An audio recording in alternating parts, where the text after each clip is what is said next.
अस्सलामुअलैकुम दोस्तों, आज हम इस वीडियो में रिदा नाम का मतलब जानेंगे और उसके बारे में मज़ीद तफसीलात।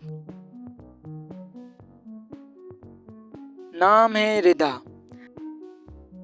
रिदा नाम का लफ्ज़ किस ज़बान से है? ज़बान है अरबी, यानी ये नाम अरबी ज़बान का लफ्ज़ है।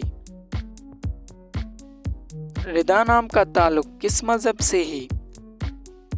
मज़हब है इस्लाम, यानी ये नाम मुसलमानों के लिए इस्तेमाल होता है। रिदा नाम का इस्तेमाल किस जिन्स के लिए होता है? जिन्स है लड़की, यानी ये नाम लड़कियों के लिए इस्तेमाल होता है। रिदा नाम के हुरूफ की तादाद क्या हैं? ये नाम 4 हुरूफ और एक लफ्ज़ पर मुश्तमिल है। रिदा नाम के उर्दू माने क्या हैं?